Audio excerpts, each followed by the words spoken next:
मैं डॉक्टर हर्षवर्धन सिंह भारतीय संविधान और राजनीतिक व्यवस्था की कक्षा में आपका स्वागत करता हूं।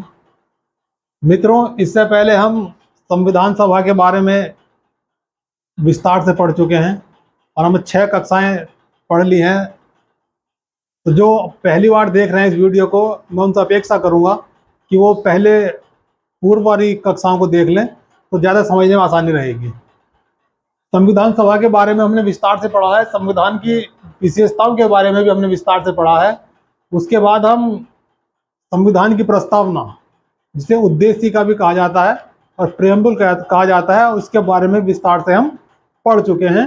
आज उससे आगे हम बढ़ते हैं। एक महत्वपूर्ण टॉपिक है, सभी परीक्षाओं में इससे प्रश्न आते हैं। टॉपिक है संविधान के स्रोत। इस संविधान को बनाने में कौन कौन से संविधानों से कौन कौन से प्रावधानों को ग्रहण किया गया है। वैसे तो ये सवाल लॉन्ग क्वेश्चन बनता है। कोई मेरे से पूछे कि मैं उससे बताऊंगा कि भाई हमारा संविधान अपना निजी संविधान है, मौलिकता है इसमें, कुछ जरूरी नहीं कि हमारा कहीं से हमने उधारी लिया हो। परंतु सभी परीक्षाओं में प्रश्न ये आता है कि कौन सा प्रावधान कहाँ से लिया गया, इसलिए हमें जानना जरूरी है। कोई सा भी एग्जाम हो, चाहे वो पीसीएस का हो या उससे छोटा हो, या यूपी पुलिस का हो, बैंक का हो, रेलवे का हो, कोई सा भी एग्जाम हो, सभी परीक्षाओं में संविधान के स्रोत से सवाल अवश्य आता है। इसलिए मैं अपेक्षा करूंगा कि आप इसको ध्यान से पढ़ें और नोट्स बनाते रहें, क्योंकि इसमें बहुत सारी ऐसी चीजें हैं जो आपको सामान्य किताबों में नहीं मिलेंगी। तो अब देखते हैं संविधान कहां से लिया गया है। जब हम गुलाम थे उस समय अंग्रेजों की जब हम शासन चल रहा था, उसी समय भारत शासन अधिनियम 1935 का एक्ट चल रहा आया। तो उस एक्ट से, उस प्रावधान से बहुत सारे प्रावधानों को संविधान में हूबहू उतार लिया गया है। उन प्रावधानों की संख्या ठीक ठीक तो नहीं कह सकते क्या है, परंतु वो संख्या 250 से ज्यादा है। 250 से प्लस प्रावधान जो है भारतीय शासन अधिनियम 1935 से लिए गए हैं। मेन उनमें एक संघीय न्यायालय की व्यवस्था है, जो सुप्रीम कोर्ट है हमारा। ये सुप्रीम कोर्ट भी भारत शासन अधिनियम 1935 से ही लिया गया है। सुप्रीम कोर्ट की स्थापना 1937 में हो गई थी। भारत शासन अधिनियम के अनुसार 1937 में सुप्रीम कोर्ट की स्थापना हो गई थी और वही आज तक कंटिन्यू कर रहा है। ऐसे ही लोक सेवा आयोग, जो यूनियन पब्लिक सर्विस कमीशन है, उसकी स्थापना भी भारत शासन अधिनियम 1935 के अनुसार ही हो गई थी। और वर्तमान में हमारे संविधान में संघ लोक सेवा आयोग के बारे में अनुच्छेद 315 में प्रावधान दिया गया है।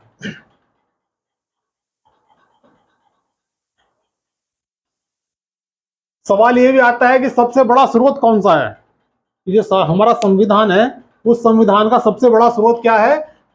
तो उसमें ऑप्शन हो सकते हैं आपके पास, अमेरिका, ब्रिटेन, जापान, कुछ भी हो सकता है। और एक पर सबसे बड़ा स्रोत है हमारा भारत शासन अधिनियम 1935। बाकी और जगह से तो थोड़े बहुत ही प्रावधान लिए गए हैं, परंतु सबसे ज्यादा प्रावधान 250 प्लस भारत शासन अधिनियम 1935 से लिए गए हैं। नेक्स्ट है इंग्लैंड के संविधान से क्या लिया गया है। इंग्लैंड के संविधान से ली गया है संसदीय प्रणाली। संविधान की विशेषताओं को पढ़ाते हुए बताया था कि विश्व के देशों में दो तरह की सरकारें प्रचलित हैं, एक संसदीय प्रणाली और दूसरी अध्यक्षात्मक प्रणाली। तो हमारे यहाँ जो ली गई है, हमारे यहाँ जो संसदीय प्रणाली है, वो इंग्लैंड के संविधान से ली गई है, क्योंकि हम इंग्लैंड के गुलाम थे। हमारा विकास जो हो रहा था, हमारा संवैधानिक विकास इंग्लैंड के गुलाम रहते ही हुआ है। इसलिए हमारे जो संविधान निर्माता थे वो इंग्लैंड की परंपराओं से, इंग्लैंड के संविधान से भली भांति परिचित थे। इसीलिए हमने संसदीय पद्धति को अपनाया है। नेक्स्ट है विधि का शासन। विधि का शासन भी इंग्लैंड के संविधान से लिया गया है। अनुच्छेद 14 में है कि विधि के समक्ष समानता। तो विधि के समक्ष समानता कहां से आया?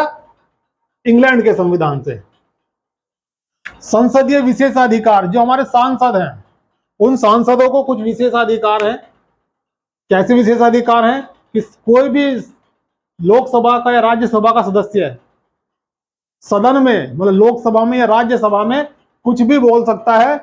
वो जो अपनी बात बोलेगा उस पर कोई मुकदमा नहीं होगा उस बात के लिए। कोई बाहर कुछ करेगा, कुछ झूठ बोलेगा, सच बोलेगा तो उस पर मुकदमा हो जाता है। परंतु जब वो सदन के अंदर बोल रहा है, लोकसभा राज्यसभा के अंदर बोलता है, तो उस पर कोई मुकदमा नहीं होता। ये प्रावधान इंग्लैंड के संविधान से लिया गया है। नेक्स्ट है नियंत्रक महालेखा परीक्षक, जिसे कहते हैं CAG, कंट्रोलर ऑडिटर जनरल, और इसी का शॉर्ट में है कैग। तो कैग का प्रावधान, इसका काम होता है भारत सरकार के आय व्यय का लेखा जोखा रखना, उसका हिसाब किताब देखना, वो है नियंत्रक महालेखा परीक्षक। ये भी इंग्लैंड के संविधान से आया है। फिर एक है रिट। रिट क्या है? सुप्रीम कोर्ट और हाई कोर्ट रिट जारी करते हैं। तो रिट है बंदी प्रत्यक्षीकरण। बंदी क्या है? किसी व्यक्ति का कोई अपहरण हो गया या पुलिस ने किसी को उठा लिया, तो 24 घंटे के अंदर अगर पुलिस उसे न्यायालय में के सामने नहीं लेके जाती, मजिस्ट्रेट के सामने नहीं ले जाती, तो आप सीधे सुप्रीम कोर्ट जाने की व्यवस्था है। तो यही है बंदी प्रत्यक्षीकरण, कि बंदी को प्रत्यक्ष करो। उसी में फिर एक परमादेश, ये भी रिट है। ऐसी अधिकार पृच्छ, उत्प्रेषण और प्रतिषेध, ये 5 तरह की रिट है। इनके बारे में अनुच्छेद 32 में बताया गया है। आर्टिकल 32 में प्रावधान है इनके बारे में। हमारा देश का जो औपचारिक प्रधान है, जो औपचारिक हेड है, वो राष्ट्रपति है।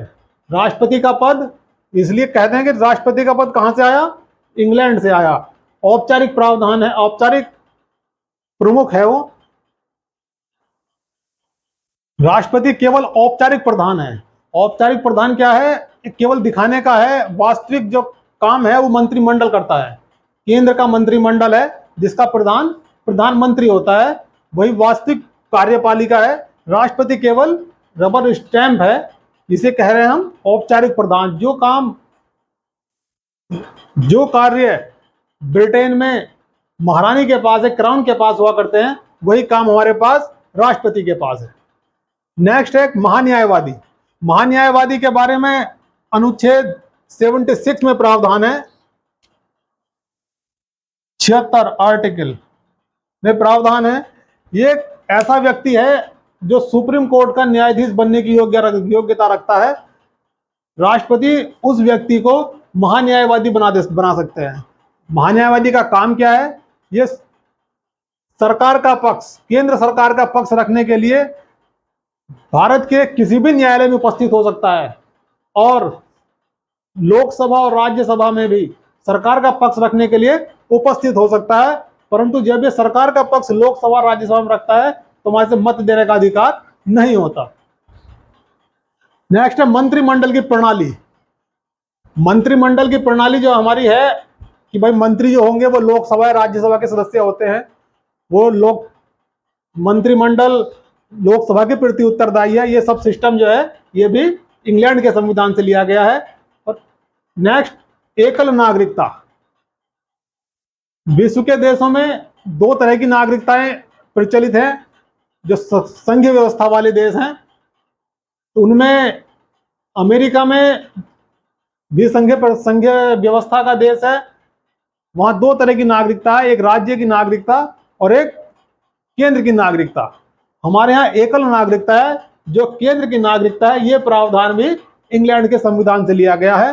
नेक्स्ट विधि निर्माण की प्रक्रिया, कानून बनाने का काम कि संसद में किस तरह से कानून बनते हैं, ये व्यवस्था भी इंग्लैंड के संविधान से ली गई है। इसके नोट्स बनाते रहें। अब आगे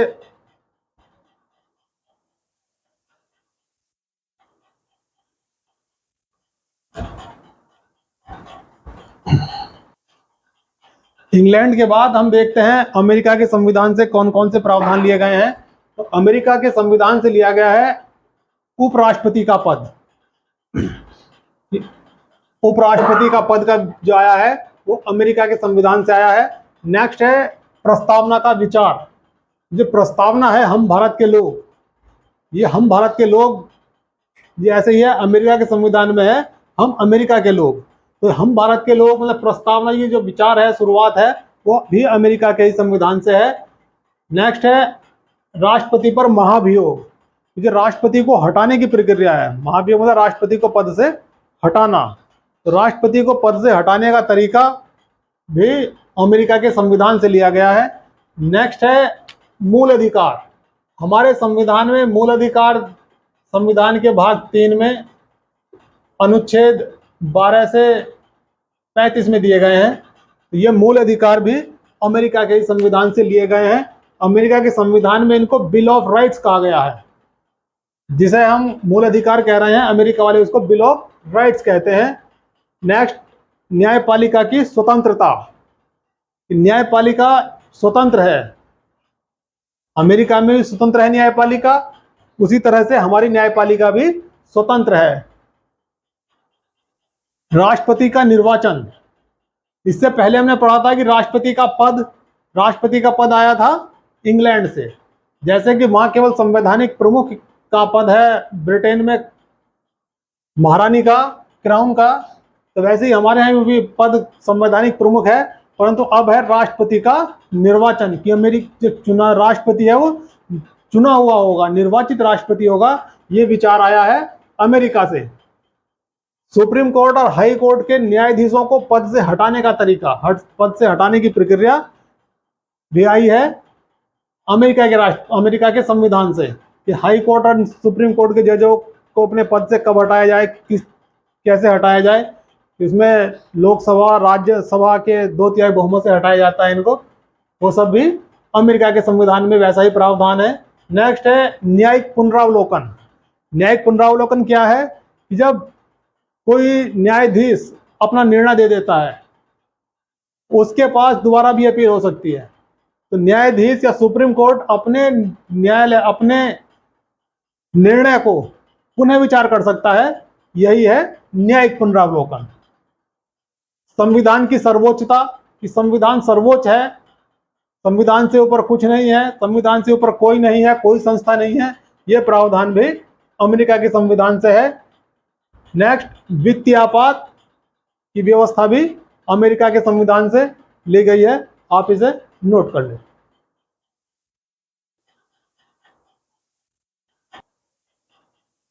यहां एक महत्वपूर्ण पॉइंट है, प्रश्न है कि भारत में वित्तीय आपातकाल कब लगा है या कितनी बार लगा है, तो इसका जवाब है एक बार भी नहीं लगा, कभी भी नहीं लगा, 0। नेक्स्ट है ऑस्ट्रेलिया के संविधान से क्या लिया है, तो ऑस्ट्रेलिया के संविधान से हमने लिए प्रस्तावना की भाषा।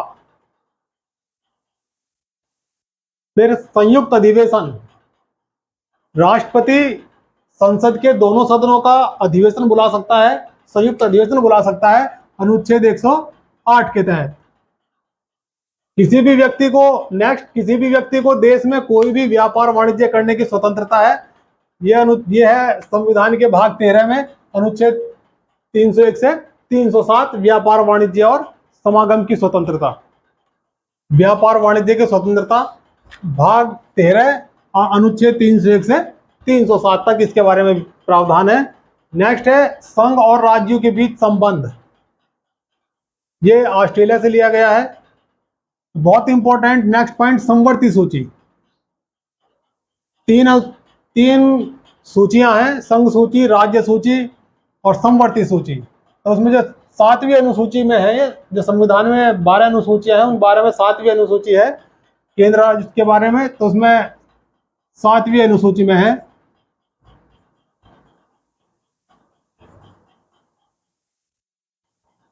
संघ सूची और राज्य सूची, और जो तीसरी वाली है समवर्ती सूची। तो हाँ, यहां बात चल रही है समवर्ती सूची की। ये जो समवर्ती सूची है, ये वाला प्रावधान ऑस्ट्रेलिया के संविधान से आया है।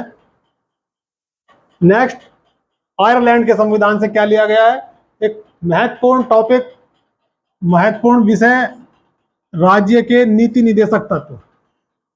इससे पहले हमने पढ़ा था भी मूल अधिकार। मूल अधिकार वे अधिकार हैं जो हमारा अधिकार है, यह है राज्य के नीति निदेशक तत्व की, राज्य को ऐसा करना चाहिए, राज्य करता है या नहीं करता बाध्यकारी नहीं है, पर ये लिया गया है और आयरलैंड के संविधान से। भाग 4 में इसका उल्लेख है और अनुच्छेद है 36 से 51 तक। नेक्स्ट, राष्ट्रपति के निर्वाचन का तरीका।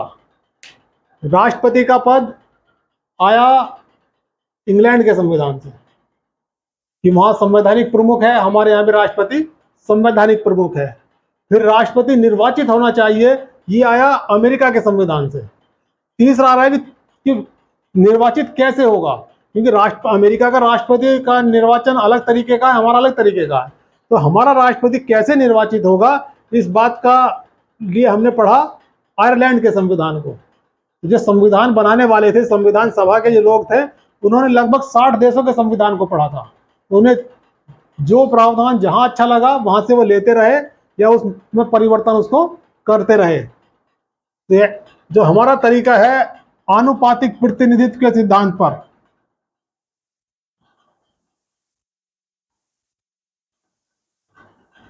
आनुपातिक प्रतिनिधित्व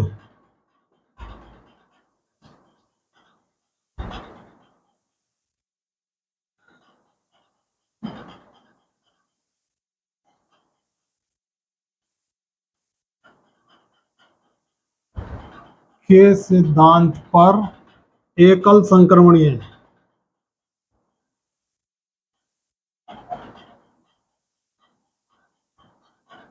मत पद्धति। जो राष्ट्रपति का चुनाव होता है हमारे यहाँ, वो आनुपातिक प्रतिनिधित्व के सिद्धांत पर एकल संक्रमणीय मत पद्धति से होता है। तो यह जो सिस्टम है ये आयरलैंड के संविधान से लिया गया है। ये आनुपातिक क्या है, प्रतिनिधित्व क्या है, सिद्धांत एकल संक्रमणीय, इन सबको विस्तार से बताया जाएगा जब हम राष्ट्रपति का चुनाव बताएंगे। नेक्स्ट, राज्यसभा में 12 लोगों को मनोनीत कर सकता है राष्ट्रपति।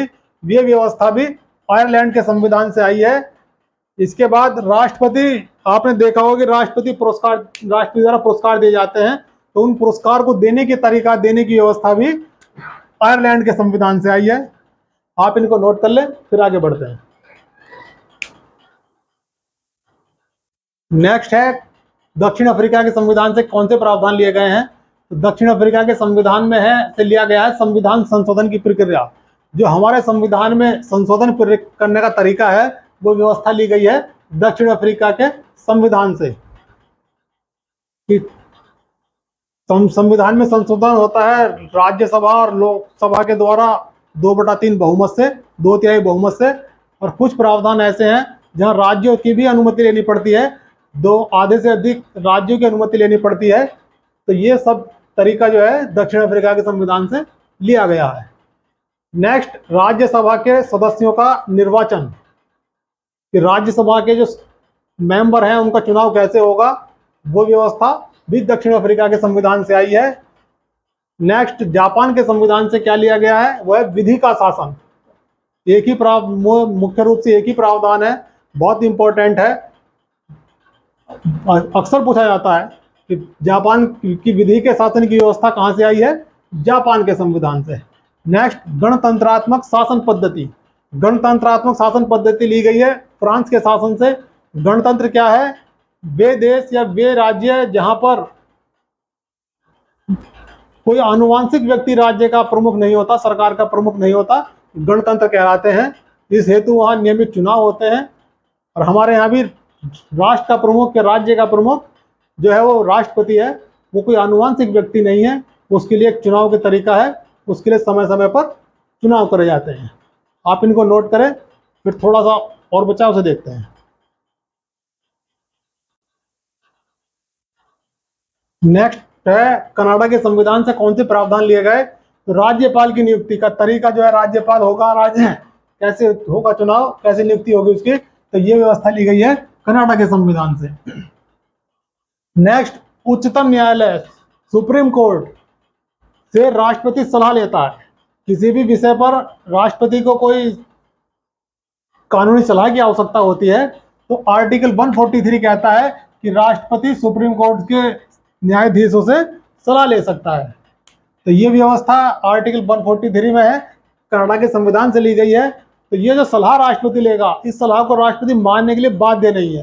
राष्ट्रपति की इच्छा है अपनी कि उस सलाह को माने अथवा न माने। नेक्स्ट है संघात्मक व्यवस्था। संघात्मक व्यवस्था भी कनाडा के संविधान से ली गई है। जब संविधान की विशेषताएं पढ़ाई थी, उसमें बताया था कि दो तरह के संविधान है, दो तरह की व्यवस्थाएं हैं, संघात्मक और एकात्मक व्यवस्था। वे राज्य जहां पर शक्तियां केंद्र और राज्यों के बीच बटी हुई है उसे कहते हैं संघात्मक व्यवस्था, और वे राज्य जहां पर केंद्र ही है, राज्यों के पास शक्तियों का बंटवारा नहीं है, वे होते हैं एकात्मक। तो जो संघात्मक व्यवस्था है हमारी, ये ली गई है कनाडा के संविधान से। नेक्स्ट, केंद्र के पास अवशिष्ट शक्तियां। 7वीं अनुसूची, जो 12 अनुसूचियां हैं, 12 में 7वीं अनुसूची है, उसमें शक्तियों का बंटवारा दिया गया है कि राज्य, एक है संघ सूची, राज्य सूची और संवर्ती सूची।